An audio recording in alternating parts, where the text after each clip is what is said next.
जुन्नर तालुक्याचे आमदार शरददादा सोनवणे यांच्या अध्यक्षतेखाली काल दिनांक 30 डिसेंबर रोजी पंचायत समितीच्या राजमाता जिजाऊ सभागृहात आमसभा आयोजित करण्यात आली होती। विशेष म्हणजे ही आमसभा तब्बल 8 वर्षांनंतर होत असल्यामुळे जुन्नर तालुक्यातील नागरिकांची या आमसभेसाठी मोठी गर्दी पाहायला मिळत होती। या आमसभेमध्ये नागरिकांनी आपापल्या प्रशासनाच्या विविध विभागांकडून होत असलेल्या अडचणींचा पाढा वाचून दाखवला, तर आमसभेचे अध्यक्ष शरददादा सोनवणे यांनी जनतेच्या प्रश्नांना उत्तरे देत संबंधित खात्याच्या अधिकाऱ्यांची चांगलीच कानउघडणी केली व सर्व प्रश्न लवकरात लवकर सोडवले जावेत अशा अधिकाऱ्यांना सूचना देखील दिल्या। दरम्यान याच दिवशी जिल्हा परिषद सदस्या सौ आशाताई बुचके यांचा वाढदिवस असल्याने आमदार शरददादा सोनवणे यांनी आशाताईंना शुभेच्छा देखील दिल्या। पाहुयात सविस्तर। अजिबात बोलत नाही, या टेबलवर त्या टेबलवर त्या टेबलवर त्या टेबलवर जा असं सांगितलं। त्या तालुक्यामध्ये 3 वेळा जिल्हा परिषद पूजा राहिल्या, 2 वेळा विधानसभेच्या निवडणुकीमध्ये त्यांनी त्या निवडणुकीमध्ये आपला सहभाग नोंदवला आणि उदाहरणावर निवडणूक काढल्या। मध्य काळामध्ये प्रकृती अस्वस्थच्या कारणाने आणि काव्याच्या दरदरवडाने ज्यांना पछाडलं गेलं आणि खरं तर त्या रोगावर सुद्धा मात करून त्या धारिष्ठाने त्या पुन्हा या तालुक्यामध्ये आज आपल्या सर्वांच्या भेटीसाठी आज आला। त्यांचा आज अपेक्षा चिंतन सोहळा आहे। त्या जिल्हा परिषद सदस्य या तालुक्यातल्या कन्या आपल्या सर्वांच्या सहकारी शिवसेना विरोधी पक्ष गटनेत्या सन्माननीय सौभाग्यवती आशाताई बुचके यांच्या वाढदिवसाच्या अपेक्षा चिंतन सोहळ्याच्या निमित्ताने तालुक्याचा आमदार आणि आपल्या सर्वांच्या वतीने महाराष्ट्र शासन विधिमंडळाच्या वतीने सर्वप्रथम या सभागृहामध्ये मी त्यांच्या वाढदिवस आणि त्यांच्या बरोबर असलेल्या अनेकांच्या वाढदिवस 8 डिसेंबरमध्ये ज्या लोकांच्या असेल त्यांना मी मनापासूनच्या शुभेच्छा व्यक्त करतो। आज जो हजारो साल के दिनों 50,000 टाळ्यांच्या गजरामध्ये निश्चितपणे या ठिकाणी साकारला जातोय आणि आता कामकाजाला आपण विधिवत सुरुवात करावी अशा पद्धतीची मी सूचना आता ते व्हिडिओला इथे स्ट्रीट लाईटचे काम चांगले केले त्यांचे पंचायत समिती सभागृहाच्या वतीने अभिनंदन करण्यात येत आहे। जुन्नर तालुक्याला यशवंतराव चव्हाण कला क्रीडा महोत्सव 2015-16 जिल्हा स्तरीय स्पर्धांमध्ये विजय मिळवून देणाऱ्या शाळा याचे मुख्याध्यापक, मार्गदर्शक शिक्षक आणि विजयी सर्व विद्यार्थी यांचे पंचायत सभेच्या वतीने हार्दिक अभिनंदन करण्यात येत आहे। पंचायत समिती जुन्नर कार्यालयाकडे कृषी विभागाच्या श्रीमती A.T. कोले, कृषी अधिकारी विशेष गटवेलटा व श्री D.V. भालेराव, कृषी अधिकारी जनरल या दोन्ही कृषी अधिकाऱ्यांचे काम अतिशय चांगले झाले, त्याबद्दल पंचायत समिती सभागृहाच्या वतीने अभिनंदन करण्यात येत आहे। पंचायत समिती सभागृहाच्या वतीने माननीय गटविकास सतीश गाडे व त्यांच्या सर्व यंत्रणेचे या ठिकाणी अभिनंदन करण्यात येते। ग्रामपंचायत मड व ग्रामपंचायत केवडी या ग्रामपंचायतीची निवडणूक झालेली आहे। ग्रामपंचायत मड व ग्रामपंचायत केवडी निवडून आलेल्या सदस्यांचे पंचायत समिती सभागृहाच्या वतीने या ठिकाणी हार्दिक अभिनंदन करण्यात येत आहे। त्यानंतर विषय क्रमांक 2 दिनांक 27/6/2008 रोजी आमसभेत ठरावात केलेल्या कार्याचा आढावा घेतला। दिनांक 27 जून 2008 रोजी झालेल्या पंचायत समिती आमसभेत झालेल्या ठराव कार्यवाही झाली। विषय क्रमांक 5 ठराव क्रमांक 4 विषय महाराष्ट्र भूविकास महामंडळ जलसंपदा लाभ क्षेत्रातील शेतकऱ्यांच्या सपाटीकरण केलेल्या जमिनीवरील कर्ज वजा कमी करण्याबाबत सदरचा ठराव या कार्यालयाकडे जाव क्रमांक प्रशासन कार्य 10/79/2009 दिनांक 16/10/6/2000 अन्वये अधीक्षक अभियंता जलसंपदा विभाग लाभ क्षेत्र सिंचन विभाग यांच्याकडे सादर करण्यात आलेले आहे। याच्यावर त्यांचं उत्तर आपल्याकडे कार्यालय प्राप्त झाले नाही। संबंधित अधिकारी कोणा त्यांनी उत्तर या ठिकाणी सांगण्यात येईल। महाराष्ट्र भूविकास महामंडळ जलसंपदा लाभ क्षेत्रातील शेतकऱ्यांच्या सपाटीकरण केलेल्या जमिनीत कर्ज वजा कमी करणे नाही ते ठरवून काय करायचे तुम्ही आम्ही पत्र पाठवतो उत्तर आम्हाला मिळाले। जमीन सपाटीकरणाचा बोजा सातबाऱ्यावरून कमी करण्याच्या संदर्भातला तो विषय होता। 1978च्या दरम्यान मध्ये जमीन भूसपाटीकरणाचा बोजा सातबाऱ्यावर चढवलेला आहे। त्याच्यानंतर सरकारने कर्जमाफी पण केली। काय केली तरी तो बोजा बँक रेट प्रमाणे त्याच्यामध्ये बँकेचा रेट लावून त्याच्याकडनं तो वसूल केला जातो। त्याच्यानंतर तुम्ही निर्जा तो दाखला देतात। माझा असा याच्या संदर्भातला प्रश्न असा होता, हा जवळजवळ काही कोट्यावधी रुपयाचा विषय ह्या राज्यातला आहे।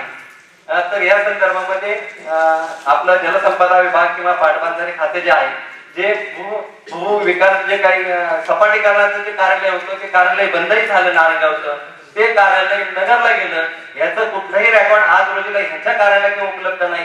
यांच्या कार्यालयात एवढंच कार्यालय उपलब्ध आहे आणि ते आहे फक्त बँकेचे पैसे चलन भरून कसे घ्यायचे एवढंच माहिती आहे. विषय असेल त्यांनी क्लब व्हावं, त्यांनी आपला रेकॉर्ड तयार करावा आणि बाळासाहेबांच्या हातामध्ये तो आणून द्यावा. बाळासाहेब माझ्यावर कामगिरी करणारा मी आणि अधिकारी आपण समन्वयाने शासन दरबारीमध्ये जाऊन हे सगळं काय आपण आज ठिकाणी काढणार आहे. 2008चा विषय 2017 मध्ये संपुष्टात आणू हा शब्द मला आपल्या माध्यमातून या विषयावर द्यायचा आहे. हा विषय आता इथे आपण संपून टाकूया. शेतकऱ्यांना विहीर खोदण्यासाठी 1 किंवा 2 गुंठे जमीन खरेदी करण्यास मान्यता देण्याबाबत सदरचा ठराव या कार्यालयात जावा क्रमांक प्रशासन काळी 1071/2008 जुन्नर दिनांक 15/9/2008 अन्वये माननीय जिल्हाधिकारी पुणे यांच्याकडे सादर करण्यात आलेला आहे. विषय क्रमांक 7 ठराव क्रमांक 6 पंचायत समिती मासिक सभेत उपस्थित राहण्याबाबत माननीय प्रकल्पाधिकारी एकात्मिक आदिवासी विकास प्रकल्प घोडेगाव यांना सदरचा ठराव पाठवण्यात आलेला आहे. त्यानुसार प्रकल्पाधिकारी एकात्मिक आदिवासी विकास प्रकल्प घोडेगाव यांच्या कार्यालयाकडील प्रतिनिधी पंचायत समिती मासिक सभेत उपस्थित राहिले आहेत. मागच्या वेळी दरवेळेस इथून पुढे स्टेट गव्हर्नमेंटचे लोक काही पंचायत समिती मासिक सभेत उपस्थित राहत नाही म्हणून या संदर्भात हा ठराव केला होता. विषय क्रमांक 8 ठराव क्रमांक 7 कुणबी जातीचे प्रमाणपत्राबाबत सदरचा ठराव या कार्यालयात जावं क्रमांक प्रशासन काळी 1012 2008 जुन्नर दिनांक 15/9/2008 रोजी माननीय तहसीलदार जुन्नर यांच्याकडे सादर करण्यात आलेले आहे. सन्माननीय अध्यक्ष महोदय, मी आपल्याला विनम्रपूर्वक सांगू इच्छिते की कुणबी जातीचं जे प्रमाणपत्र आहे इतर मागासवर्गाच्या यादीत अनुक्रमांक 83 वर कुणबी जातीचा समावेश केलेला आहे. कुणबी जातीचे प्रमाणपत्र देताना महाराष्ट्र अनुसूचित जाती, अनुसूचित जमाती, विमुक्त जाती, भटक्या जमाती व इतर मागासवर्ग व विशेष मागास प्रवर्ग अधिनियम 2000 व त्या अनुषंगाने सामाजिक न्याय विभागाने केलेले नियम 2012 यानुसार इतर मागासवर्ग प्रवर्गातील जातींना जात प्रमाणपत्र देण्याच्या तरतुदीनुसारच कुणबी जातीचं प्रमाणपत्र दिलं जातं. त्यासाठी दिनांक 13/10/1967 पूर्वीचा सर्वसाधारण रहिवास ग्राह्य धरला जातो. जन्म मृत्यू रजिस्टर असलेल्या जातीचा उल्लेख यासाठी पुरावा म्हणून ग्राह्य धरला जातो. यामध्ये कुटुंबाची वंशावळ जुळणे आवश्यक असते. त्यासाठी महसुली पुराव्यांचा आधार घेतला जातो. या कार्यपद्धतीमध्ये बदल करणे ही शासन स्तरावरील धोरणात्मक बाब आहे. त्या संबंधीचे अधिकार तहसील कार्यालयाला आज रोजी नाही. मी 31 डिसेंबर 2015 रोजी माझ्या पदाचा कार्यभार स्वीकारलेला आहे. मला 1 वर्ष कंप्लीट होत आहे. मी ज्या वेळेला चार्ज घेतला त्यावेळेला विविध प्रकारच्या मोजण्या होत्या. 3701 प्रकरण माझ्याजवळ प्रलंबित होते. त्यातले मी 2793 प्रकरणे निकाली केलेली आहेत आणि 731 प्रकरणे आज रोजी माझ्याजवळ प्रलंबित आहेत.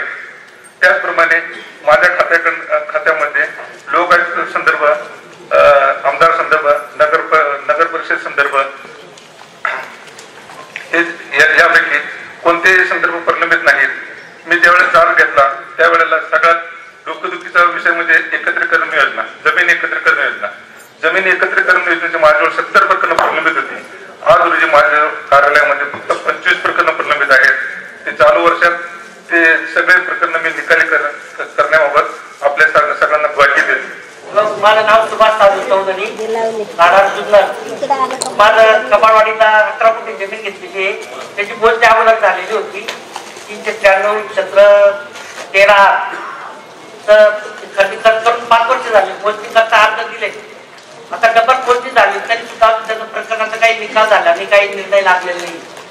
पहिली मोजणी चुकीची केली, नंतर त्याची समोर त्याची 35 गुंठे जमीन पाहिजे तर 42 गुंठे आलेली आणि त्याच्यावर काही अजून कारवाई होत नाही. 7 गुंठे काढायचे. 13 गुंठ्यामध्ये 7 गुंठे जाते म्हटल्यानंतर काय हो 94-23-23-07-24. याबाबत आपण मोजणीची कारवाई ज्या वेळेला चुकीची होते असं आपल्याला जर वाटत असेल सपोज, तर आपण त्याच्यावर उपाधीक्षक भूमी अभिलेख जुन्नर यांना पॉइंट आउट करायला पाहिजे. आणि कायद्यामध्ये अशी तरतूद आहे, जर खरोखर तुमच्यावर जर अन्याय झाला असेल तर उपाधीक्षक भूमी अभिलेख जुन्नर यांनी प्रत्यक्ष समक्ष जागेवर येऊन जे अभिलेख उपलब्ध आहेत त्या कामाची तपासणी करून जुने मोजणी नकाशे रद्द करण्याचे अधिकार उपाधीक्षक भूमी अभिलेख जुन्नर यांना आहेत. दुसऱ्यांदा झालेली आहे मोजणी, पण त्याचा काय खुलासा झालेला नाही. त्याबाबत जर आपण मला समक्ष येऊन भेटला आणि आपल्यावर खरोखर अन्याय झाला असेल तर उपाधीक्षक भूमी अभिलेख जुन्नर यांना पूर्वी झालेले मोजणी नकाशे रद्द करण्यात येतात. दुसरी गोष्ट म्हणजे एखादा व्यक्ती जर जन्माला आला तर त्याची पत्रिका तयार करतात. त्याचप्रमाणे भूमी अभिलेख विभागामध्ये त्या जागेची फाळणी उपलब्ध असते आणि त्या फाळणीच्या आधारे तुमचा झालेला अन्याय मी दूर करेन. नवनाथ भवन कबाडी राहणार पाडळी 13 गुंठ सरांनी मी एकत्र घेतलेले आहे. ज्यावेळेस मोजणी झाली त्यांची त्यावेळेस वारंवार त्यांना पोलीस स्टेशनला सुद्धा तक्रार केलेली आहे. त्याची सुद्धा पोच आहे. भूमिलेख अधिकाऱ्यांना 4 वेळा दिला त्याची सुद्धा पोच आहे. त्यांनी काही चौकशी केली नाही. आमदार साहेब तुम्हालाही दिलेले आहे. ज्यावेळेस घेतलेले फोटो बिटो कागदपत्र सगळे जोडलेले आहेत. नकाशा जोडलेला आहे. हे प्रकरण 1.5 महिना झाले इथंच आहे. वारंवार म्हणतात पुण्याला पाठवलं. आज बी प्रकरण ऑफिस मध्येच आहे. सकाळी मी जाऊन आलो ऑफिसलाच प्रकरण आहे. अधीक्षक भूमी अभिलेख पुणे हे सक्षम प्राधिकारी आहेत.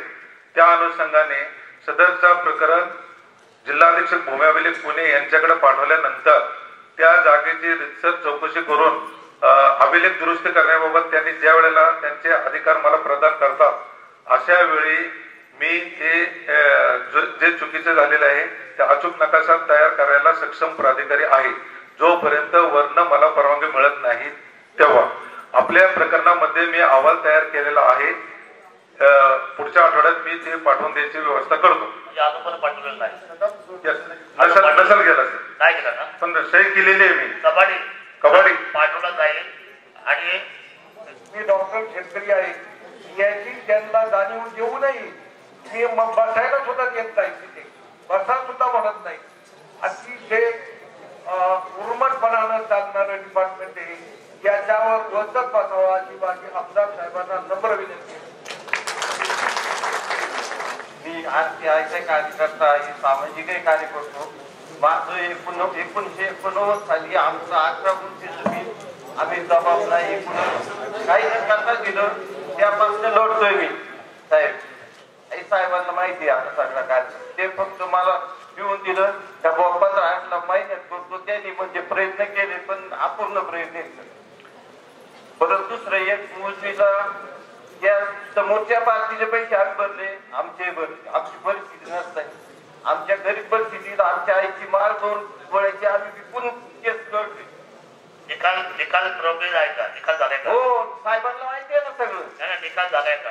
निकाल झाले 13 साली. तरी परत ते जुन्नरवाले काय म्हणतात जिल्हा अधीक्षक आदेशाप्रमाणे जिल्हा अधीक्षक काय म्हणतात जुन्नरवाल्यांच्या आईच्या प्रमाणे यांच्यातच मुंद्रा मांजराचा खेळ करून आमचा विषय सांग. 1970च्या पूर्वी ते चूक झालेली आहे. त्या अनुषंगाने त्यामध्ये दुरुस्ती मी आल्यानंतर दुरुस्ती योजनेचा प्रस्ताव तयार करून जिल्हा अधीक्षक भूमी अभिलेख पुणे कार्यालयाकडे सादर केलेला होता. त्याची स्क्रुटिनी करून ते प्रकरण माननीय उपसंचालक भूमी अभिलेख पुणे प्रदेश पुणे कार्यालयाकडे सादर करण्यास मी स्वतः केलेला होता. त्याच्यामध्ये काही त्रुटी वा उणीवा माननीय उपसंचालक भूमी अभिलेख पुणे प्रदेश पुणे यांनी काढलेला आहे. या महिन्या किंवा जानेवारीच्या 15-20 तारखेपर्यंत त्यांचं प्रकरण मी पुढील कार्यकर्ता पाठवित आहे. या बाबतीत मी फक्त एवढंच सांगू इच्छितो की जमीन एकत्रीकरण योजनेमध्ये झालेली चूक दुरुस्ती करण्याचे काम म्हणजे अर्धनायक स्वरूपाचे आहे. आमचा दोष काय त्याच्यात? आम्ही मुख्यात पत्र दिलंय दिलंय त्यांना जबाब दिलाय का आमची जमीन त्यांना 18 गुंठे जमीन म्हणजे उत्पन्न काढतात. तुमच्या लोकांना 5-25 हजार त्याच्यातून आमच्यावर अन्याय करतात. गोकुळराव आपलं प्रकरण मी माझ्या दरबारात घेतलेलं आहे. आपलं प्रकरण आमदार शरद सोनवणेच्या दरबारामध्ये घेतलेलं आहे. आमदार साहेब आता 3-4 जण बोलले. याच्यामध्ये सगळ्यांचा एक महत्वाचा विषय येतो. सगळ्यात जास्त भूअभिलेखची जी प्रकरणं आहेत या ठिकाणी जुन्नरला आल्यानंतर बऱ्याच जणांना आज आण्याचा शेतकरी येतो, मावळातून शेतकरी येतो आणि त्याला सगळ्यात जास्त त्रास जो होतो तो भूअभिलेखचा होतो. याची कारणं पण बरीच आहे. याच्यात एक महत्वाचं कारण म्हणजे सांगावं असं वाटतं की बरेच रस्ते आहेत. मागच्या याच्यामध्ये आपण विषय घेतला की बरेच रस्ते या ठिकाणी नकाशावरती आलेले आहेत. परंतु असे तालुक्यातले बरेच रस्ते आहेत की जे रस्ते या ठिकाणी नकाशावर घेतले गेलेले नाही. आणि याचं मूळ कारण हे भांडण आहे. म्हणजे रस्ते न आल्यामुळे याचं कारण भांडणावरती परिणाम होतात. आणि याची कारण इथे सर्वात जास्त तक्रारी येण्याचं कारण हे होतं. तर मला एक सर्व तहसीलदार मॅडम आहेत आणि भूअभिलेखचे पण साहेब आहेत. बरेच रस्ते तालुक्यातले आहेत. त्यातलं एक साधं एक उदाहरण सांगतो. नारायणगाव ते येणेरपर्यंतचा जो रस्ता आहे त्या रस्त्यावरती अजूनही तो भूअभिलेखला घेतलेला नाही. आणि त्याची नोंद अजूनही 7 बाऱ्यावरून कमी झाली नाही. या संदर्भात थोरवे साहेब ज्या वेळेला या ठिकाणी प्रांत होते त्यावेळेला आम्ही विषय मांडला, परंतु साहेबांनी सांगितलं 1972 साली तो रस्ता जो आहे तो रस्ता त्यावेळेला घेतला होता, त्यावेळेची जी किंमत असेल 15 रुपये गुंठ्याप्रमाणे त्यावेळेला देऊ, परंतु तुम्ही काय त्या ठिकाणी तक्रार वगैरे करू नका किंवा त्या ठिकाणी नुकसानीसाठी वगैरे पण हे करू नका. तर मला एवढी विनंती करायची आहे, जमिनीचे भाव वाढलेले आहेत आणि सर्वात महत्वाचे आहेत की अनेक रस्ते आहेत, पिंपळगाव फाटा जुन्नर रोड आहे आणि वडगाव बस्ती ते आर्वी पर्यंत जो रस्ता गेलेला आहे तो सुद्धा घेतलेला. आता मी फक्त आमच्या गावाचे सांगितले, असे अनेक रस्ते असतील जेणेकरून महत्वाचे आहे की ते या ठिकाणी भांडणं वाढतात. विषय असा आहे साहेब, आमची पिंपळगाव ग्रामपंचायतची वाणीमाळा स्मशानभूमी आहे. या स्मशानभूमीचा आमचा फंड रेडी आहे, पण भूमी अभिलेखची मोजणी न झाल्यामुळे वाणी साहेबांना प्रश्न माहिती, राजू शेट्टीला माहिती का त्या मोजणी अंतर्गत आमचा तो फंड तो आमचा एक व्यक्तीने टेमकर म्हणून त्यांनी त्या ठिकाणी जमीन घेतलेली आहे व ती जमीन घेऊन अतिक्रमण करून ती जागा रिक्त केलेली आहे. आणि या संदर्भात हिरामणी साहेबांचं सुद्धा आपल्या व्हिडिओ मॅडम किंवा आपले जे श्रीताई होत्या यांनी सुद्धा त्या स्पॉटवर आले होते, हिरामणी साहेब आले होते, पण आतापर्यंत अजून आमचा ग्रामपंचायतचा निर्णय लागलेला नाही. आमचा फंड मागे जाण्याच्या आता तयारीत आहे, ते 5 लाख रुपये जिल्हा परिषद स्मशानभूमीचे मागे जातील. त्या संदर्भात लवकर आम्हाला ती स्मशानभूमीच्या मोजणी येथे करण्यात येईल. त्याबाबत मी फक्त एवढं सांगू इच्छितो की आपण मोजणीला पैसे भरलेत का, भरलेला असेल तर सोमवारी आम्ही नोटीस द्यायची व्यवस्था करतो. एक विषय मांडायचा आहे का ई सर्वे बाबत बऱ्याचशा गावांचे नकाशे वगैरे उपलब्ध नाहीत. बरेच वेळा असं सांगितलं जातंय का सगळीकडचा हा ई सर्वे करून प्रत्येक गावची मोजणी होणार आहे, परंतु हा ई सर्वे कधी होणार आहे? सदर जी बाब माझ्या कार्यकक्षेत येत नाही. प्रत्येक अधिकाऱ्याला त्याचा कार्यकक्ष ठरवून दिलेला आहे. संजय राव, विषय सरळ आणि सोपा आहे. भूमी अभिलेख काय करतोय एका मिनिटामध्ये सांगेल. भूमी अभिलेखाला एक चौकट आहे. तुमचे प्रलंबित असलेले जमिनीचे विषय, तुमचे वाटप, तुमचा तहसील, महसूल हे सगळे विषय वेगळे आहेत.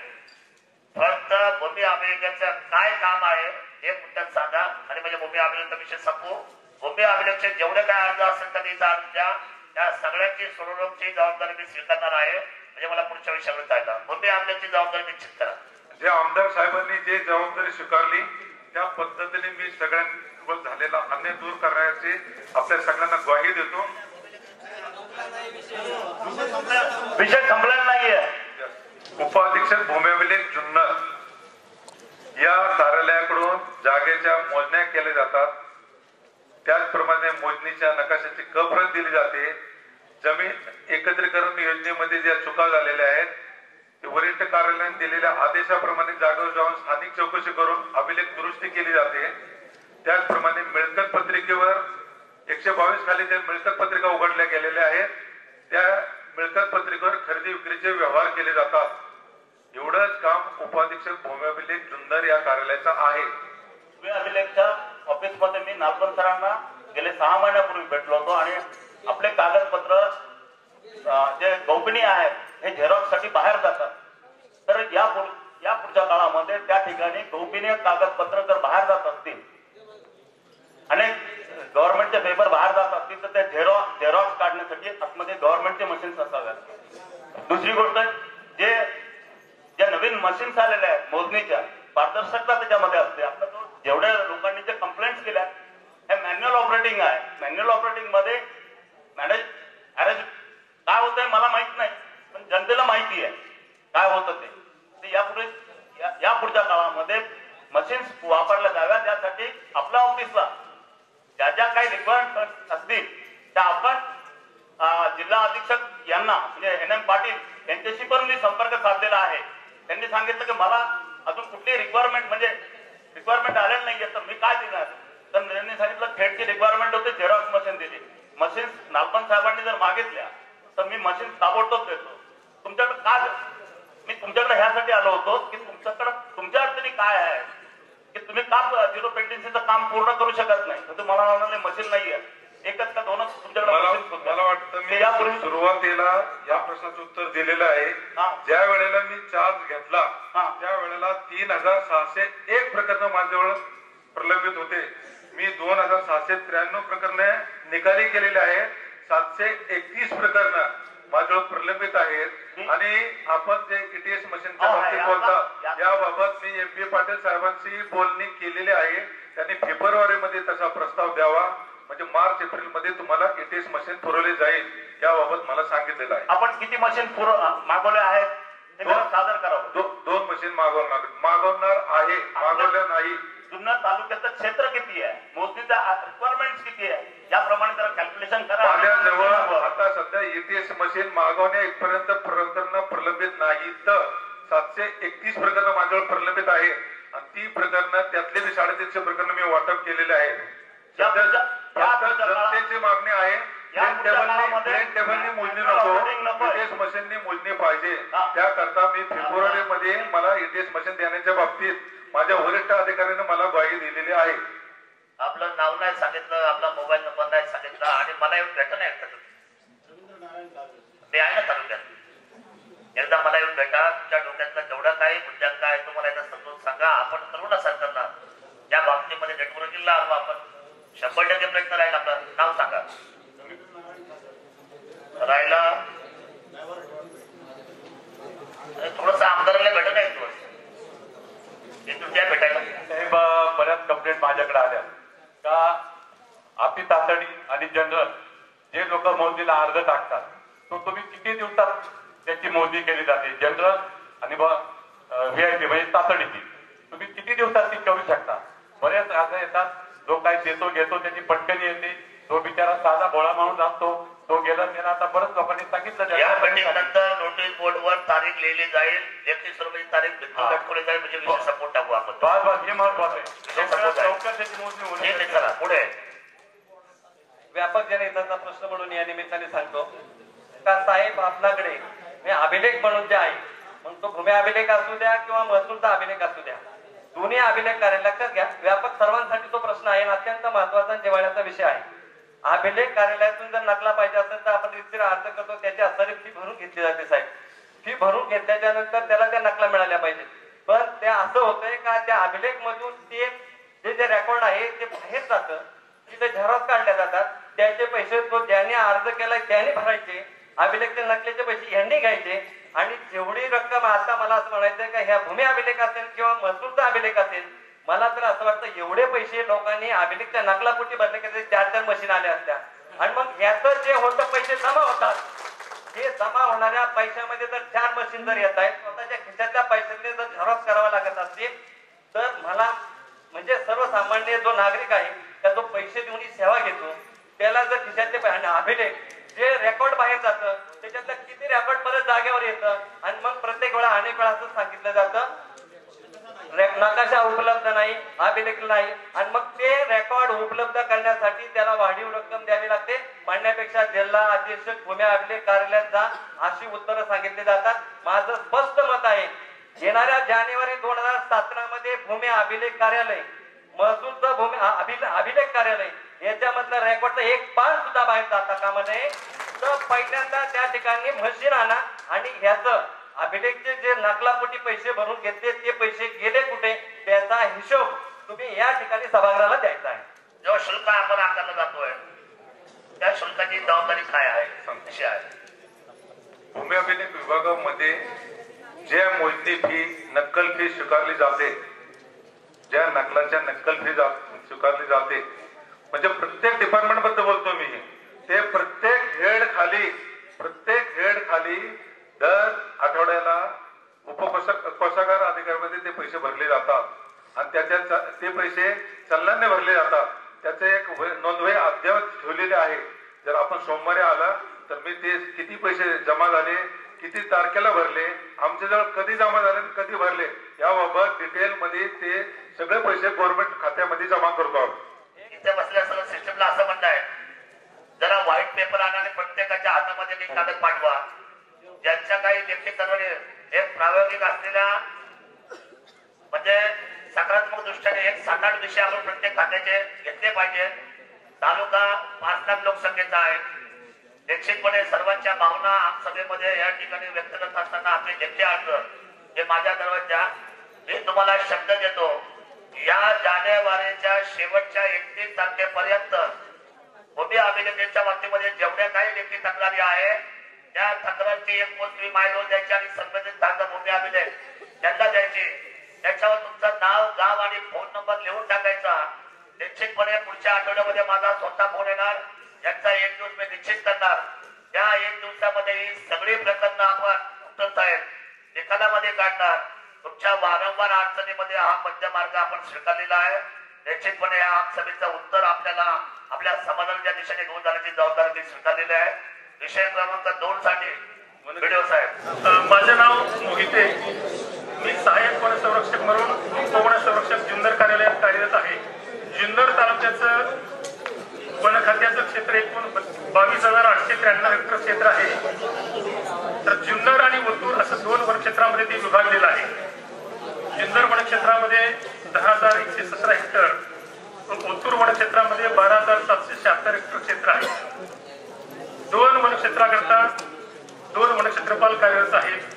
जुन्नरमध्ये 6 राऊंड ऑफिसर, ओतूरमध्ये 7 राऊंड ऑफिसर, जुन्नरमध्ये 16 वनरक्षक, ओतूरमध्ये 20 वनरक्षक आणि जुन्नरमध्ये 29 आणि ओतूरमध्ये 22 असे वनमजूर कार्यरत आहेत.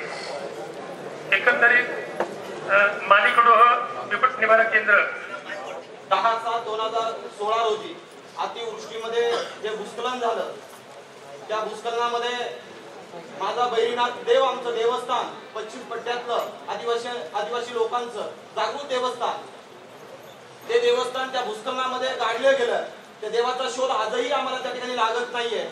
तर या ठिकाणी मी आपल्या फॉरेस्ट खात्याला अर्ज वगैरे या ठिकाणी वन विभागाला दिलेला आहे की या ठिकाणी जो आमचा देव आहे त्या देवाच्या संदर्भामध्ये तो शोधण्यासाठी सहकार्य करावं आणि ते मंदिर उभारण्यासाठी वेगळा काही फॉरेस्ट खात्याकडनं जर निधी उपलब्ध होत असेल तो निधी आम्हाला या ठिकाणी उपलब्ध करून द्यावा. अशा प्रकारचा अर्ज मी या ठिकाणी ग्रामपंचायत ठरावानुसार मी फॉरेस्ट वन खात्याकडे केलेला आहे. तर त्याच्यावरती वन खात्याने काय कार्यवाही केली ती या ठिकाणी सांगतात. फॉरेस्ट असल्यामुळे तिथे कोणत्याही प्रकारची उत्खननाची किंवा माती काढण्याची परवानगी देता येत नाही.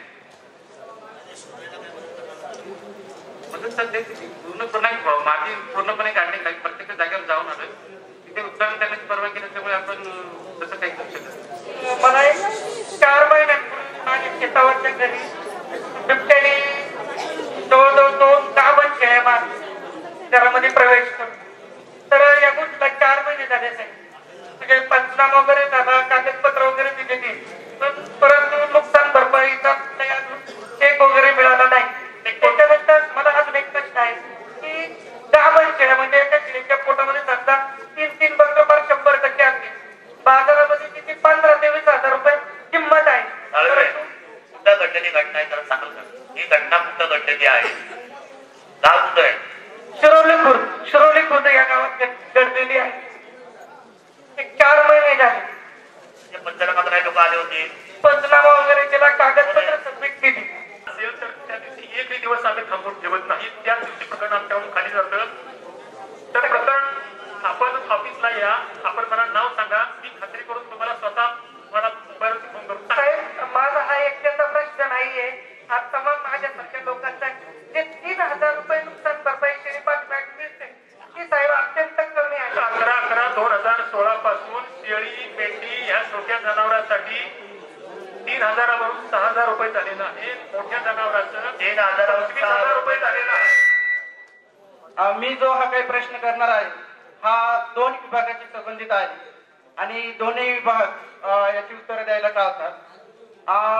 फॉरेस्ट खात्याने वन हक्क कायद्याने वन समित्या तयार केल्या. वन समितीचा अध्यक्ष गावात नेमला गेला आणि वन खात्याचा शिपाई या दोघांचं एक बँक अकाउंट खोलण्यात आलं. पिंजऱ्याबद्दल बोलतो साहेब. पिंजरा भेटतो नाही असं नाहीये. तुमचे जे अधिकारी आहेत सहकार्य करतात, पण काही पाहिजे तर आम्हाला का आमच्या गेल्याच्या नंतर पहिलं वाघानं कळते की काय तो निघून जातो, मग पिंजरा अशी परिस्थिती होती. दुसरी गोष्ट म्हणजे प्रत्येकाच्या घरामध्ये शेळी नाही. मग त्या पिंजऱ्यामध्ये शेळी ठेवायची कोणाची हा प्रश्न पडतो. पिंजरा तर येतो 1 आठवड्याने, 2 आठवड्याने शेळीचा बंदोबस्त होतो, तोपर्यंत वाघ निघून जातो दुसऱ्या मळ्यामध्ये. याच्यावरती काहीतरी करा. आपली ज्या वेळेला आपण फॉरेस्टला बोलाल त्याच वेळेला समन्वय साधून माझ्याबरोबर आपल्या व्यक्तीबरोबर बोलायचं. तुम्हाला तातडीने त्या ठिकाणी भक्ष्य निर्माण करून दिलं जाईल, ती जबाबदारी स्वीकारलेली आहे. इथून पुढे कोणी भाडं मागितलं तर ते भाडं मला सांगा, मी ते सगळं पाहतो. संपला विषय, भाड्याचा विषय संपला. जळवणीचा विषय मी सांगतो. जळवणी गावाचा मी संपर्क अधिकारीच आहे. जळवणीला फक्त 21 का 22 शौचालय शिल्लक आहे आणि 22 शौचालयासाठी 2 एकर जागा काय मिळणार नाही. पुढे टाकी बांधण्यासाठी आणि मुलांना ग्राउंड घेण्यासाठी सुद्धा साहेब त्याचा अंतर्गत हे कायद्या अंतर्गत आहे ते आम्ही पाहू. तुम्ही येऊन भेटायचे आणि तो अर्ज घेऊन माझ्याकडे या. खात्याच्या माध्यमातून रेटा होत झालेले 2015 सालापासून अतिवृष्टीमध्ये उडून गेलेला आहे. तर ते कधी दुरुस्त करतात?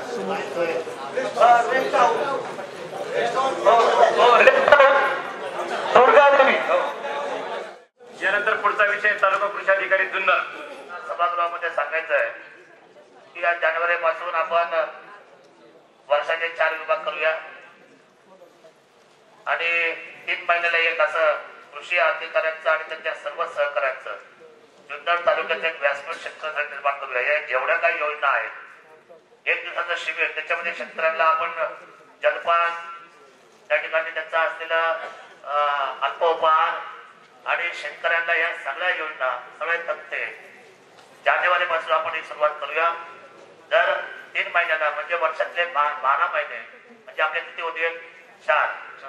तर 4 असलेल्या कृषीच्या बाबतीतल्या सगळ्या योजना, असलेल्या बाबतीतले सगळ्या असलेले विविध प्रकारच्या असले शेतीच्या बाबतीतले झालेले शासन निर्णय, या सगळ्यांना अपडेट राहण्यासाठी या जानेवारी पासून आपण हा निर्णय अंमलामध्ये आणतोय आणि तो निर्णय आपल्या सगळ्यांच्या हितासाठी राहील. त्यामुळे आता तुम्ही याचं काही वाचन करू नका. निश्चितपणे आपण ही उपाययोजना शेतकऱ्यांसाठी राबूया. धन्यवाद. आपल्याला कोणाला विचारायचं असेल तर आपण सर्वांनी सांगा. या अतिवृष्टीमध्ये जवळजवळ 17-18 शेतकऱ्यांची पूर्ण जमीन उद्ध्वस्त झाली. आजही त्या शेतकऱ्यांना नुकसान भरपाई मिळालेली नाही आणि ती शेती कोल्हेवाडी या गावामध्ये जे भूस्खलन झालं, पूर्णपणे शेती उद्ध्वस्त झाली. 17-18 शेतकरी आणि त्याच्यामध्ये सगळे आदिवासी शेतकरी आहेत, दलित आणि आदिवासी. तर त्याच्यामध्ये एकालाही नुकसान भरपाई आजपर्यंत मिळालेली नाही आणि आज त्या शेतकऱ्यांवरती त्या जमिनीचं सपाटीकरण पण झालेलं नाही. त्या शेतकऱ्यांवरती आज उपासमारीची वेळ आलेली आहे आणि त्याच्यानंतर दुसऱ्यांदा जे पाऊस झाला, त्या पावसामध्ये डोंगरावरती जे ढिगारे साठलेले होते, ते ढिगारे दुसऱ्या पावसानं दूर येऊन स्वतःची माझी जमीन काढल्या गेलेली आहे. अनेकांची जमीन त्या ठिकाणी काढल्या गेलेली आहे. त्याच्यामध्ये ते सगळे पंचनामे ऑलरेडी केलेले, परंतु हे पंचनामे 70 लोकांचे पंचनामे नंतर केलेले, ते पंचनामे अजूनही या ठिकाणी तहसील कचेरीमध्ये आहेत, तर ते पुढे अजून गेलेले नाहीयेत. तर अशा प्रकारे या शेतकऱ्यांना नुकसान भरपाई कधी मिळेल आणि त्यांची उपासमारीची वेळ कधी थांबेल या ठिकाणी आपल्याला सांगावं. भाताच्या रोपवाटिका 4.50 हेक्टरच्या होत्या. त्या काळात रोपवाटिका होते, बांधणीक नव्हतं पहिल्या काळातली. 4.5 हेक्टर 21 शेतकरी असे म्हणून आपण हा रिपोर्ट तहसीलदार मॅडमची जॉईंट सहीने कलेक्टर ऑफिसला पाठवलेला आहे. दुसरी जी गोष्ट आहे, 19 हेक्टर जे क्षेत्र भूस्खलनामध्ये वाहून गेलेलं आहे, त्याच्या कलेक्टर साहेबांनी, आमदार साहेब होते, काळवाडीला सूचना दिलेली आहे की मी नुकसान भरपाई तुम्हाला त्यांनी मिळून जाईल, परंतु आम्ही याचे मजगी क्षेत्र म्हणून आम्ही याचे एस्टिमेट तांत्रिक मंजूरला पाठवलेले आहे. कलेक्टर साहेबांनी डिप्युटेशन मधून फंड्स उपलब्ध करून देतो असं आश्वासन दिलेलं आहे. ते 18 लाखाची आमचं नॉर्म कमी आहे, 18 लाख. 100% कृषी या विषयात मागच्या आठवड्यात आणि मी दोघंही संयुक्तपणे बोललोय. त्यांनी त्या ठिकाणी सांगितलं की मी 100% ऑर्डर पास आउट करणार आहे, कारण त्याचं निवेदन कालवाडीला त्यांनी स्वीकारलं. तुम्हाला कल्पना आहे सगळ्या गोष्टी मुद्दा चला पुढे. राज्य विद्युत वितरण कंपनी याच्यामध्ये पहिला जुन्नर ताडावे, नंतर नारंगाव आणि ओतूर यांच्या काही तक्रारी. प्रथम जुन्नरला निर्णय अधिकारी या ठिकाणी उभे आहेत. माझं असं म्हणजे त्यांची प्रस्तावना आपण नंतर बघू. जेवढी अडचण असेल ठिकाणी बोट करताना अडचण सांगा, ज्याची अडचण द्या, व्यक्ती ज्यांची अडचण त्याची सोडवणूक होईल. फक्त मला अडचण सांगा. बोला. मी आपल्याकडं अर्ज दिलेला आहे ग्रामपंचायत लेटर पॅडवर. आमच्या गावामध्ये दादा डीपी मंजूर झालेली आहे. जवळजवळ वर्ष झाले, फक्त प्रोन उभे आहेत, त्याच्यावरती डीपीचे कुठलेही लावलेले नाही. आमचं दत्त मंदिर आहे, दत्त मंदिरासमोर गणेश विसर्जनाचा घाट आहे. त्या घाटाजवळ डीपी मोकळी करून जवळजवळ वर्ष झालंय. ती पण डीपी त्या उभी आहे आणि 4 दिवस रात्रीची लाईट आहे. तीन दिवस दिवसा लाईट आहे, तर एकाही डीपीला फ्यूज नाही. शेतकऱ्यांनी रात्री जंप गेला, यांच्या वायरमॅन जुन्नरला राहिला, शेतकऱ्यांची अडचण होते, लाईट गेली. पुन्हा शेतकऱ्यांच्या सार्वजनिक विहिरी आहे, एका शेतकऱ्याला 4 तास मिळाले, तर त्याच्या काळात जर लाईट गेली त्याला पुन्हा पाणी 4 दिवसाने मिळतं. तर तो अतिशय जिव्हाळ्याचा शेतकऱ्यांचा प्रश्न आहे. 4 दिवस रात्रीची लाईट, गावातल्याही डीपीला फ्यूज नाही. मी पत्र त्यांच्याकडे दिलेलं आहे. माझ्या पत्राची पोच घ्यायला मला 2 तास MSCB मध्ये बसावं लागलं, कारण यांचे अधिकारी जागेवर नव्हते. ज्या वेळेला साहेब आले, मी साहेबांकडे गेलो, साहेब म्हटले बाहेर पत्र द्या, अशा प्रकारची वागणूक MSCB मध्ये मिळते, हा माझा स्वतःचा अनुभव. त्याच्यावरती साहेबांनी उत्तर द्यावं. संबंधित जो स्टाफ आहे त्याची बदली झाल्यामुळे तिथे वॅकंट आहे, त्याच्यामुळे त्यांना रिसिव्ह घ्यायला थोडासा त्रास झाला. आपण ग्रामपंचायत वाईट मला तुम्ही एक माणूस द्यायचा, आता इथून पुढं 1 जानेवारी पासून एक माणूस MSCB तुम्ही नेमायचा सर्वांनी. प्रत्येक गावात जमू शकता आपल्याला एक माणूस, त्याचं नाव, त्याचा मोबाईल नंबर माझ्या नंतर येईल. ना सोगा ना सोने दोगा. आता इथून पुढे जुन्नरच्या बाबतीमध्ये, MSCBच्या बाबतीमध्ये आपण कठोर अशा पद्धतीचा निर्णय करणार आहोत. लाईट हा अतिशय माणसाच्या, अतिशय रोजच्या दैनंदिनीचा महत्वाचा विषय आहे. लोड शेडिंगचा विषय जो असेल तो शासन दरबारी आहे, परंतु उपाययोजनेच्या बाबतीमध्ये, डीपीच्या बाबतीमध्ये तारा लटकतायत, वायर पण वेळोवेळी येत नाही. या बाबतीमध्ये मला आपल्याला आधी सूचना करायची आहे की ग्रामपंचायत मधून मला एक माणूस, जो तुमचा काम करणारा चांगला माणूस असेल, तो MSCBचं कामकाज पाहणार म्हणून एक गावाचा माणूस तुम्ही मला त्याचं नाव, मोबाईल नंबर मला दिलं पाहिजे. आणि आम्ही जी तक्रार आहे आपल्या डीपीची, त्याची लेखी तक्रार माझ्याकडे आता दे. 31 तारखेच्या आतमध्ये हा विषय ठिकाणी लागेल. डीपी तुझ्यापासून त्याच्या अडचण राहणार नाही. पुढे प्रत्येक ग्रामपंचायत मध्ये इलेक्ट्रिकल ITI झालेला एक्सपिरियन्स म्हणजे त्याला नॉलेज असलेला असा एक कर्मचारी फ्रँचायझी देता येईल आणि त्याच्याकडून आपण काम करू शकतो. आणि रात्रीच्या वेळेस किंवा जे प्रॉब्लेम्स येतात ते सॉल्व्ह होण्यासाठी जे फ्रँचायझी राहील त्यांना पेमेंटचा दिला जातो. त्याच्यासाठी कर्मचारी आज भडकू नका. आज तुमचा दिवस आहे, आनंदाचा दिवस आहे. आज तक्रारी नोंदवा, आज सांगा, आज देऊन द्या. 31 तारखेच्या आतमध्ये सगळ्या प्रश्नांची उत्तर दिले जातील. पुढे गाव बांबळे म्हणून एक डीपी मंजूर झालेले, जवळजवळ 4 वर्ष झाले.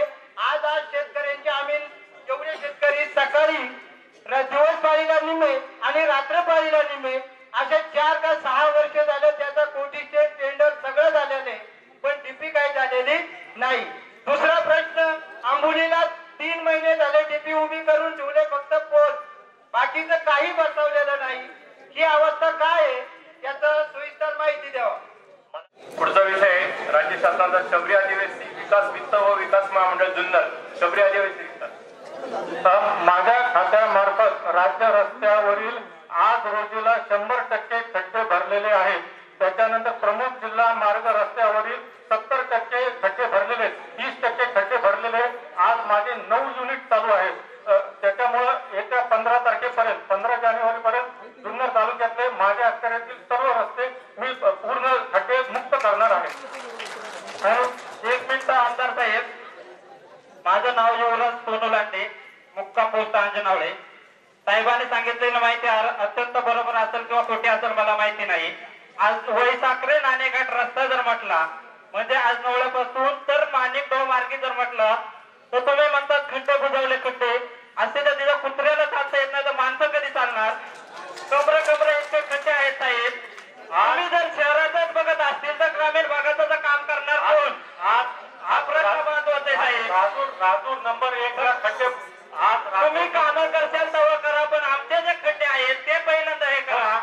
महामंडळाच्या गाड्याच्या काय उद्या मोडल्या तरी चालतील, लोकांना जाता येत नाही साहेब. तुमचं अद्यावळीचं जे काम आहे मी 2 दिवसात चालू करतो. आज माझं घाटदारचं काम चालू आहे. मान्य साहेब, त्याच्या वेळेस आम्ही ग्रामपंचायतनं पत्र दिलं त्यावेळेस तुम्ही म्हटले ते 2 दिवसात करतो. अजून 2 दिवसाचे महिना झाला तरी तुम्ही केलं नाही. का केलं नाही? या रस्त्याला आजही काम चालू आहे. तुम्ही आता राजूर नंबर 1 ला जा, तिथं डांबराने खड्डे बुजवण्याचं काम आहे. मला पण असं भाषण करता येतं बाळा. ऐका सांगतो तुला काय. ऐक जरा ऐक राजा, ऐक जरा ऐक. मला तर नाही भेटला कधी, तू पण सांगतो तुला मी माझ्या कशी आता. या तालुक्याचं क्षेत्रफळ सांग मला कसं आहे आता. एक मिनिट ऐका जरा, ऐकून घ्या बाबांनो. अपेक्षा तुमची गळत नाही, तुमचा अधिकार गळत नाही. मी 40 वर्ष या तालुक्याची परिस्थिती पाहतोय. 12 वर्ष या तालुक्याच्या रस्त्यावर मी सुद्धा फिरतोय. जिथं कुणाला फिरता येत ना तिथं वाडी वाजता मी सुद्धा फिरतोय. मला कल्पना आहे सर्वांना. माझं म्हणणं आपल्याला एकच आहे, सगळं युनिट चालू आहे. आता गाडगडचं काम संपल्यानंतर तिथून तुमच्या म्हणण्याप्रमाणे काम तुमचं चालू होतंय. विषय लक्षात घ्या, त्याचं कारण सांगतो. अध्यक्ष महोदय ऐका, खड्डे भरले फक्त बिल काढण्या पुरते. सगळ्यांचं म्हणणं हेच आहे, तुम्ही जे खड्डे भरले आज आहे आमच्या बरोबर चला. तुम्ही जांभूळ फाट्यापासून पुढे चला, मांजरवाडी रस्त्याला चला. फक्त बिल काढण्यापुरतं जर ऐका, तुम्ही फक्त खुश करण्याकरता जर तुम्ही बोलत असाल. गोळकर साहेब, तुम्ही 2-3 वर्षात तालुक्यात असाल, आम्हाला हे सगळं कळतंय. काय खड्डे भरले तुम्ही, काय क्वालिटी आहे, काय दर्जा. इकडे आपण दर्जाच्या गप्पा करतो, फक्त तुम्ही नावाचा खड्डे भरले का. तुम्ही जरा आम्हाला सांगा, आमदार साहेब तुम्ही आत्ता चला, आमसभा संपली, चला जांभूळ फाट्यापासून पुढे चला, मांजरवाडीच्या रस्त्याला. कसं करता काम करता, बिल काढणे करता, काय उपयोग आहे त्याचा. आमचं म्हणणं ते त्यांना ते सांगू द्या, अजिबात झाकायचं नाही त्यांनी. दर्जा काय तो सांगा तुम्ही. एक मिनिट पश्चिम भाग ऐका, एक मिनिट सांगतो. बरोबर पट्टा फिरले ते पश्चिम पट्टा एक पश्चिम भागातलं युनिटच्या आहे. पश्चिम भागामध्ये आपली गोष्ट झाली आहे. पश्चिम भागामध्ये अजून रस्त्याची कामं आपण सुरुवात केलेली नाही. तुम्ही जे आपण सगळं म्हणतायत ना, पश्चिम भाग म्हणताय, ऐका जरा. पूर्व पट्ट्यातली जवळजवळ रस्त्याची कामं पूर्ण व्हायच्या मार्गावर खड्ड्याची भरते. मी सुद्धा 12 वर्ष होतो, जी निवडणूक आधी 2009 मी लढलो ना, 2014 त्यावेळेला मी माझ्या जाहीर भाषणात सांगितलंय की 2014च्या त्या निवडणुकीच्या असलेल्या ऑक्टोबर महिन्यामध्ये परिस्थिती अशी होती, रोडला सुद्धा आणि आपल्या तालुक्याची सुद्धा, की रस्त्याची परिस्थिती बिकट असताना लोकांनी त्याच्यावर विचार करून निर्णय करून रस्त्यावर निवडणूक झालेली. कशावर? रस्त्यावर. तालुक्यामध्ये सगळे नवीन रस्ते आणायचा माणूस 2 मोठ्या पद्धतीचा निधी प्रस्थापित करून सगळी कामं चालू आहे. तुम्ही पाहताय, तुम्ही मीनाखोरात फिरून पहा, तुम्ही ओतूर फिरून पहा, तुम्ही सगळे गावं फिरता जाता हळूहळू. पश्चिम भागामध्ये आणि शिवजल विकास मध्ये आपल्याला लालशाही पडली होती. काय दर्जेदार कामं नाही. इथून मागच्या काळामध्ये दर्जेदार कामं नाही म्हणून पश्चिम विभाग आहे तुमचा विभाग, म्हणजे माझा आदिवासी विभाग. तिथे ब्लॅकलिस्ट झालं गोरेगाव प्रकल्प, तिथं ब्लॅकलिस्ट झालं शिवजल विकास. काय मला खतर आहे. आज खड्डा बांधण्याचा विषय जेव्हा तुम्हाला मी गोष्ट सांगतो, खड्डे भरून ज्या ज्या ठिकाणी समजा आता शेवटी खाली कामगार काम करतात, बऱ्याचशा ठिकाणी खड्डे चांगले भरले, बऱ्याचशा ठिकाणी खडलकांचं सुद्धा मला त्या दिवशी बोलायला प्रेस आपण त्यांनी सांगितलं जाणीवपूर्वक. एका वेळेला 9 युनिट चालू आहेत. शेवटी खाली काम करणारे 1-2 युनिटच्या या 9 पैकी 2-3 युनिट काम आहे असले कुठे. आज आमसभा चालू आहे. इथून मागच्या कालखंडामध्ये 12 वर्षाचं मी काढले, तुम्ही काढले. मला राजकीय व्यवस्थेचं उत्तर करायचं नाहीये. मला तुमच्या भावना आणि भावनिकतेच्या असलेल्या लोकांच्या रस्त्यावरची पाऊलवाट समजते, मला तुमच्या अडचणी समजतात. तुमच्या इथून मागच्या काळामध्ये खड्डे सुद्धा कसे भरले का भरतच नव्हते. तुम्ही त्याचा मुद्दा मला सांगायचं, चर्चा करायची नाही. आंबेगाव त्या ठिकाणी भरलं जात होतं, बाकी पण तिकडची परिस्थिती मला आवड होती. आज एका रस्त्याची परिस्थिती आवड. देवराव नाडे साहेब कधीपासून ओरडत आहेत? माझ्या काळापासून आता 1 वर्षापासून नाही, त्याच्या अगोदरपासून. माझं म्हणणं आपल्याला एवढंच आहे, खड्डे 15 जानेवारी पर्यंत एक सुद्धा खड्डा बाकी राहणार नाही. ही कामं मला माऊली शेटला मी गाडी बसवतो. आता उद्याची 31 तारीख जाऊ द्या. 38 तारीखला आम्ही दोघं एका व्यासपीठावर आहे. आज नाही मला वेळ. बघा, जबाबदारी स्वीकारली याचा अर्थ मी तुम्हाला पुन्हा पुन्हा तुमच्या समोर येणार आहे. मी कुणाच्या पाठीशी घालायला टक्केवारी घेतो का? एकाला उठून सांगावं मला शब्दाने बोल.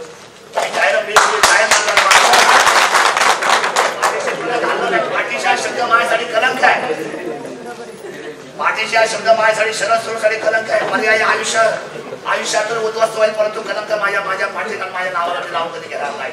पण एक तुम्हाला मी सांगेन की माझ्या आदिवासी बांधव जेवढे काही ऐकता येते ते सगळे बसलेले आहेत, त्याच्या प्रत्येकाच्या उपरामध्ये पोचून आलेले आहेत मागच्या कालखंडामध्ये.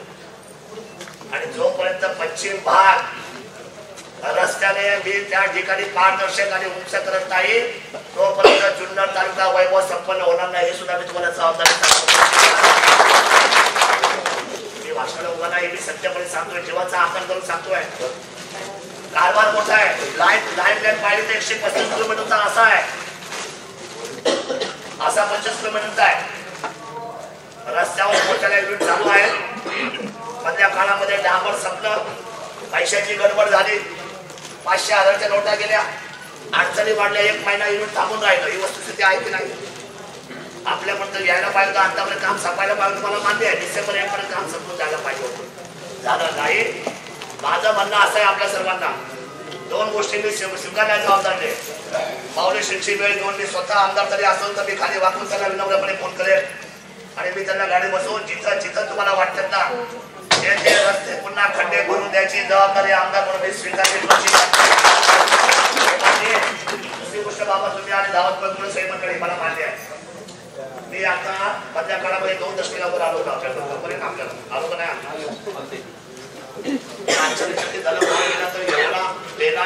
एवढी वाईट परिस्थिती नसल्याची गोष्ट खरी आहे, फार वाईट अवस्था आहे. निश्चित 15 जानेवारी पर्यंत सगळे युनिट बाकीचे पूर्ण करून डबल युनिट करून 15 जानेवारी मधला पश्चिम भागातला रस्ता भरून काढत त्याशिवाय मला तुम्ही तोंड टाकवायचं नाही असा जाहीर.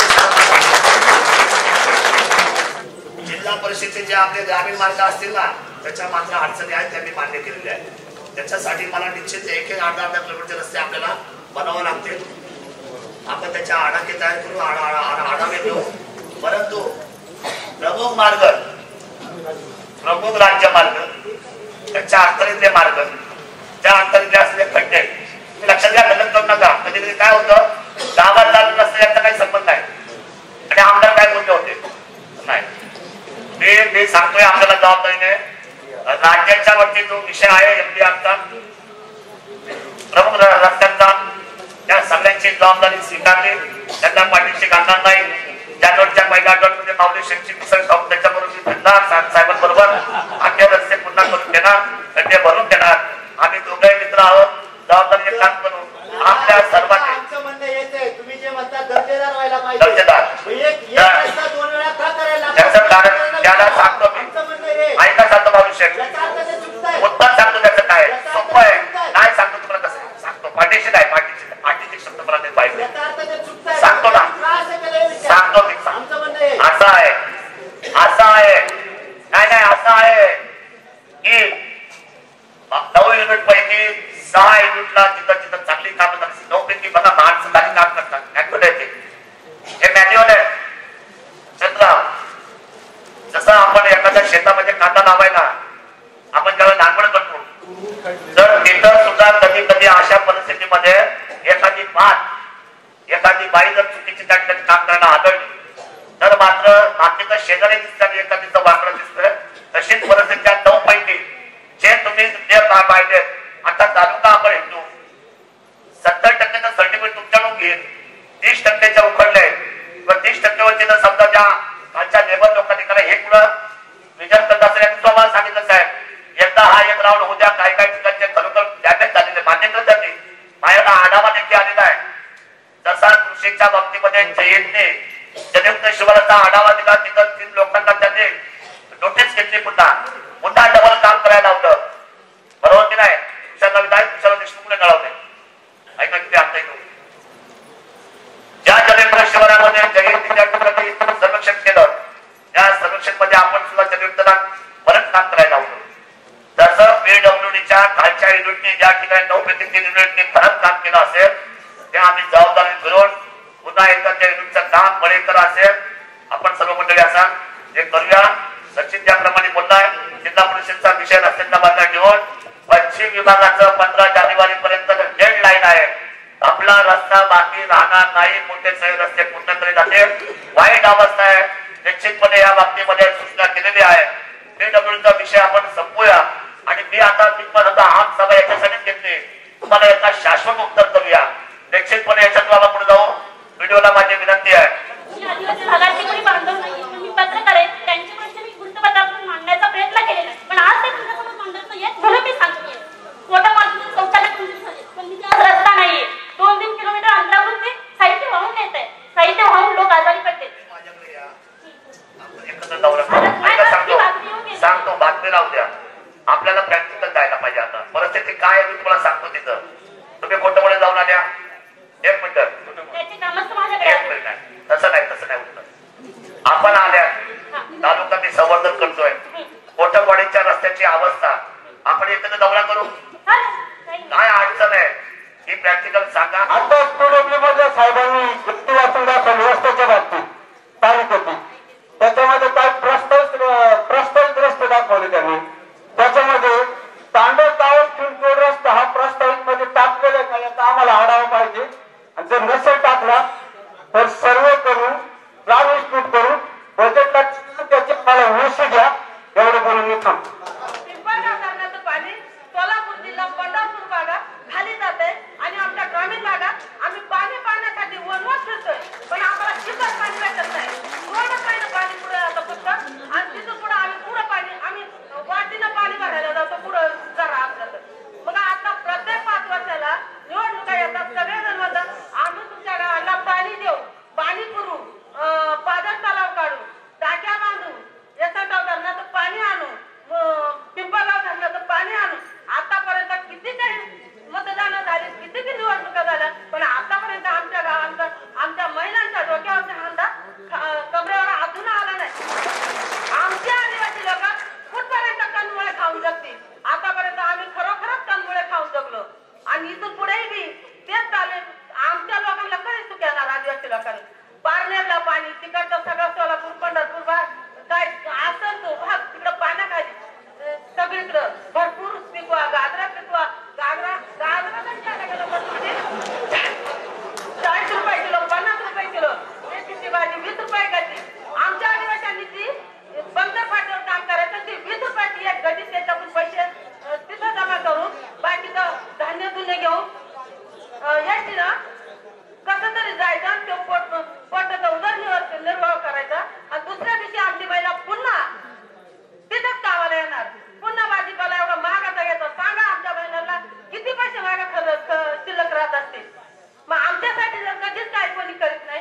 प्रत्येक 5 वर्ष येतात आणि जातात, पण आमच्या महिलांसाठी कोणीही काही करू शकत नाही. तर आता ह्या 5 वर्षामध्ये आम्ही वाघोबाच्या खिंडीवर सगळ्या काही निवडणुकावाल्यांच्या गाड्या अडवल्याशिवाय मला राहणार नाही. एवढं सांगून मी माझे 2 शब्द संपवते. सन्मान्य मार्गदर्शक बसलेले आहे. सन्मान्य पश्चिम बंगालचे आमचे काळू शेळकते इथं व्यासपीठावर आहे. सन्मान्य आदिवासी बांधव इथं मोठे प्रमाणात आहे. पण बालूबाईचं निश्चितपणे मला स्वागत केलं पाहिजे. मी तर या व्याकुळतेने या तालुक्यात थांबतात. काल कमिशनर साहेब इथे येऊन आणि त्या दौऱ्यामध्ये मी बाकीचे कामच करून त्या दौऱ्यामध्ये सामील झाले. कमिशनर म्हणजे 6 कलेक्टरचे बॉस, म्हणजे 6 कलेक्टरच्या वर त्यांची कमांड आहे. त्यांच्या बरोबर माझी जवळजवळ 1 तासभर चर्चा झाली. त्यांनी मला आवडून विचारलं जेव्हा पांडवचं काम झालं आपल्या पादरवाडीमध्ये माऊलीशेठ गेले 40 वर्ष प्यायला पाणी नव्हतं. अशीच परिस्थिती असेल. पांडवचं काम झालं आणि आज तिथं विक्रमी पद्धतीचं उत्पन्न, पिण्याच्या पाण्याचा प्रश्न लांबच राहिला, परंतु उत्पन्न आता लोक गिरवण्याचा आनंद. मी विधिमंडळाचा आमदार झालो, सदस्य झालो आणि त्यावेळेला मी 100% शपथ घेतली की जोपर्यंत या आदिवासी बांधवांना 100% मी पाणी देत नाही किंवा माझ्या तालुक्यातल्या सर्व जनतेला तोपर्यंत मी टँकर मुक्त करत नाही, तोपर्यंत मी माझ्या डोक्यावर मी कधी फेटा बांधत नाही. शपथ मी त्यावेळेला घेतलेली आहे. हे निवडून 1 वर्ष झाले, 2रं वर्ष पूर्ण झाले. कालच्या अंकात ताईंनी बोलली बारूबाईची गोष्ट खरी आहे. काल मी जे कमिशनरशी बोललो, कमिशनरने मला सांगितलं की मी आता एक तामिळनाडूचे आहे. काल होते आपण बाळासाहेब, पण अभिनंदनजी आपण होतो. मी त्यांच्याशी फार जबाबदारीने काही नाही, बाकी तालुक्याचं काहीच नाही मागितलं. जे पालुबाईच्या मनात तेच मागितलं. काही जरी झालं तरी ज्यांनी स्वतःच्या जमिनी दिल्या, ज्यांनी या राज्याला पाणी दिलं, त्या कष्टकरी शेतकऱ्यांना, माझ्या आदिवासी बांधवांना धरण देताना, धरण होत असताना एवढा त्रास झाला. आज भर उन्हाळ्यामध्ये पावसाळ्यामध्ये पाणी त्यांना स्वस्त बसू देत नाही. त्यांच्या पायामध्ये अक्षरशः पाण्यामुळे चिखल्या होतात पायामध्ये. म्हणजे भर पावसात भरपूर पाणी. जसं शिंगाडे बोलले, जसे ही मंडळी बोलली की भर पावसाळ्यामध्ये पाणी स्वस्त बसू देत नाही, अतिवृष्टीचं प्रमाण, आणि तेच पाणी भर उन्हाळ्यामध्ये डोळ्यासमोर खाली जातं, पण प्यायला पाणी सुद्धा मिळत नाही. शोकांती काय आता. परंतु आता इथं अधिकारी बसले, मला इथून मागच्या 40 वर्षाचं 30 वर्षाचं काही बोलायचं नाही. माझं आपल्याला सांगणं एवढंच आहे, जसे सुपे साहेब मोठी ती गोष्ट आहे. काळू शेठ, एकदा मी जिल्हाधिकारी आणि कमिशनर खाली घेऊन येतो, आपण दौरा करू. हे आता हे बात तू मध्ये ते गोष्ट करू. बरोबर आहे माझी आई. दर 5 वर्षांनी हा देता आला आश्वासन, तर देता आला आश्वासन, नुसती मतं मागायची. गाडी अडवायचा विषय ठेवत नाही मी आता. 100% तुझ्या प्रश्नाला उत्तर करणार आहे मी. तुझ्या व्यक्तीने बोलले, कमिशनर खाली, कलेक्टर खाली, खासदार साहेबांना बोलू, मी स्वतः आहे. आपण सर्व मंडळी दौरा चांगला घेऊ. भर उन्हाळ्यामध्ये आपल्याला पाणी कसं मिळेल? भर उन्हाळ्यात पाण्यापासून आपण वंचित जाणार नाही, कारण काही ठिकाणी आपल्याला सेंट्रलची मदत घ्यावी लागेल, केंद्राची, नाही का? तर त्याच्यासाठी आपल्याला खासदार साहेब महत्वाचे आहेत. शिवाई दादांना मी त्या बाबतीला पत्रिकेवर आदेश करतो. खासदार महोदय, मी कमिशनर, आणि माझं आपल्या हाताला सांगायचं असेल, आपण अतिशय दुर्गम भागाचा दौरा आखून कुठल्या भागामध्ये पाणी, त्या पाण्याच्या बाबतीतलं एक पत्र तुम्ही तुमचं शासकीय तयार करा. त्या पत्राबरोबर आपली मागणी निश्चितपणे तुम्हाला मी सांगतो की जानेवारीच्या शेवटच्या टप्प्यापर्यंत एक दौरा आपण, किंवा आता मला वाटतं जिल्हा परिषद पंचायत समिती लागते, आपल्याला दौरा करता येणार नाही. मला वाटतं आचारसंहिता लागतं. थोडं जानेवारी फेब्रुवारी मला माफ करा, फेब्रुवारीची निवडणूक होऊन जाऊ द्या. म्हणजे जे खरं बोलायचं ते सत्य सांगायचं, तुम्हाला फसून काय फायदा नाही. उद्या तुम्ही माझ्या समोर सगळे मंडळी येणार आहे. एवढी फेब्रुवारीची निवडणूक होऊन जाऊ द्या बाळासाहेब, साहेब, फेब्रुवारीची निवडणूक होऊन जाऊ द्या. आचारसंहिता आहे, सगळ्यांना बंधन आहे, नेत्यांना पण आहे आणि अधिकाऱ्यांना सुद्धा. फेब्रुवारी नंतर सगळ्या पळ्यांकडून दौरा तोपर्यंत आखणी होईल, त्या ठिकाणी शब्द होतील, कमेंटमेंट येतील, दौरा ठरला जाईल. निश्चितपणे दौरा चांगला करू. आणि आयुष्याचा जो कलंक लागलेला या तालुक्याच्या माथ्यावर, 10 दिवस आंघोळीला पाणी मिळत नाही, वाटीने पाणी. मी स्वतः आलोय कित्येक वेळेला कोपऱ्याला, मी कित्येक वेळा आलोय मांडव्याला, मी किती वेळा आलो जांभूळशीला, मी किती वेळा आलो त्या गुडघ्याच्या वाडीला, आहे ना गुडघ्याची वाडी पण, किती वेळा आलो. पण परिस्थिती भयानक आहे. 2 वर्षापूर्वी हात बांधले होते, तालुक्यामध्ये कुठलंही पद नव्हतं, जबाबदारी निश्चित नव्हती. हा तालुक्याचा आमदार झालोय. आदिवासी बांधवांच्या सगळ्या नेत्यांना एकत्र करून, खासदार साहेबांना बरोबर घेऊन, कमिशनर आणि कलेक्टरचा एक उत्तर पद्धतीचा दौरा आणि त्याच्यावरचा निश्चित उत्तर करून तुम्हाला पाण्याचा ध्येय उन्हाळ्यामध्ये कमी पडून देणार नाही, ही जबाबदारी स्वीकारून निश्चितपणे धोरणात्मक आपण श्रेमंडळी करू असं आश्वासन मी तुम्हाला. बरे सभा रेकॉर्ड होते सगळी ही सभा, कारण मला टपलेले मग 3 वर्षांच्या विरोधात हा आमदार असे बोलले होते बघा, मग गाड्या त्यांच्या आडवा, त्यांचं डोकं फोडा, त्यामुळे कधी कधी गडबड व्हायची शक्यता होऊ शकते. का राजकारण असतं, राजकारणामध्ये फार सावध मागावं लागतं. पण सामाजिक बंधन आमच्या सर्वांना सारखं आहे. सामाजिक बंधनामध्ये आम्ही सगळी मंडळी एका व्यासपीठावर सारखे आहोत. राजकारणाच्या युद्धाच्या तयाऱ्या वेगळ्या असू शकतात. आम्ही सगळी मंडळी, मग सभापती आहेत, उपसभापती आहेत, जिल्हा परिषद सन्मान्य आहेत, तालुक्याच्या सगळे लोकप्रतिनिधी या ठिकाणी आहेत, पदाधिकारी आहेत. त्या दौऱ्याला आपल्या सर्वांना सन्मान्य जबाबदारीने आमंत्रण दिलं जाईल. तसेच आपण कुणालाही त्या ठिकाणी चुकवायचं नाही. आपण हा विषय तडीत लावायचा. हा विषय तडीत लागला तर याचं श्रेय मात्र सर्व जे आहे ते आपल्या सर्वांना आपल्या जनतेला होईल. त्याच्यामध्ये कुठल्याही राजकारण होणार नाही. निश्चितपणे आपण सगळं काम करू. या वेळोवेळीने कारवाईतून मोदी तुला मी मनापासून नमस्कार करतो. निश्चित या कारवाईला मी सुरुवात करतो.